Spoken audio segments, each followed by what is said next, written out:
আমরা জানি যে সূর্যমুখী যে ফুলটা আছে এই ফুলটা টিয়া পাখির একটি প্রধান খাবার। টিয়া পাখি এটাকে খুবই পছন্দ করে এবং তাদের খাবারের তালিকায় এই সূর্যমুখী ফুল থাকে নাম্বার ওয়ানে।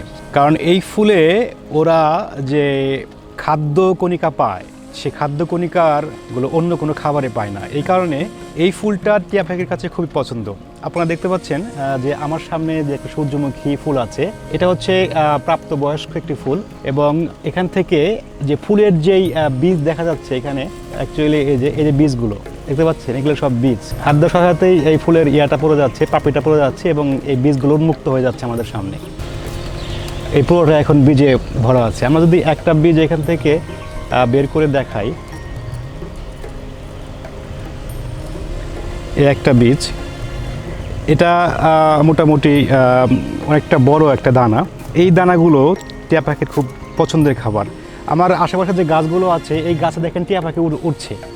হ্যাঁ, ওরা মানে যখন তখন আসবে এবং ওদের যে শব্দ, টিয়া পাখির যে শব্দ দেখতে পাচ্ছেন, তারা এই গাছগুলোতে বসেই এখানে আক্রমণ করে এবং আক্রমণাত্মকভাবে এই বীজগুলো তারা খেয়ে থাকে। এই বীজটা যদি আমরা একটু ফাটাই এবং দেখি এটার স্বাদটা, এটার স্বাদটা হচ্ছে অনেকটা নারকেলের মতো।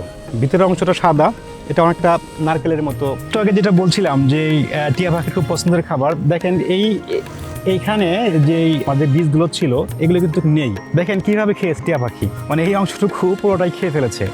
শুধু এরকম না, এই মানে ক্ষেতের এই সূর্যমুখী ফসলের যে মাঠটা আছে এই মাঠের অধিকাংশ ফুলগুলোই খাওয়া এবং অধিকাংশ বীজগুলোই মানে টিয়া পাখি খেয়ে ফেলেছে। ওদের এত পছন্দের খাবার। দেখতে পাচ্ছেন এখানে নেই, এগুলো সম্পূর্ণ বীজ। এই সম্পূর্ণটা হচ্ছে বীজ। এই যে বীজগুলো এখানে আছে।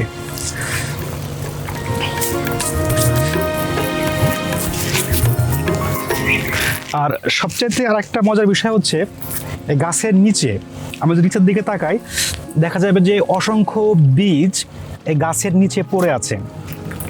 এগুলো সবই বীজ। এই বীজগুলো সব এখানে পড়ে আছে এবং এই বীজগুলো মূলত টিয়া পাখি খেয়ে ফেলে দিয়েছে। এগুলো টিয়া পাখির খাবার হিসাবে রূপান্তরিত হচ্ছিল। এগুলো খোসাগুলো পড়ে আছে ম্যাক্সিমামই, মানে খোসা এবং কিছু বীজও এখানে আছে। টিয়া পাখির যে ইয়াটা রয়ে গেছে। আমরা যদি এটাকে খেয়াল করি দেখতে পারবেন যে এটার যে ফুলের যে বৈশিষ্ট্যটা আছে সেই বৈশিষ্ট্যটা থেকে একটু ভিন্ন টাইপের। কারণ এখানে অনেকগুলো বীজ ছিল এবং এখানে অনেকগুলো টিয়া পাখির মুখ এখানে পড়েছে, তাদের খাবারের অংশ এখানে দেখতে পাচ্ছি যে তারা এই জায়গাগুলো খেয়ে ফেলেছে।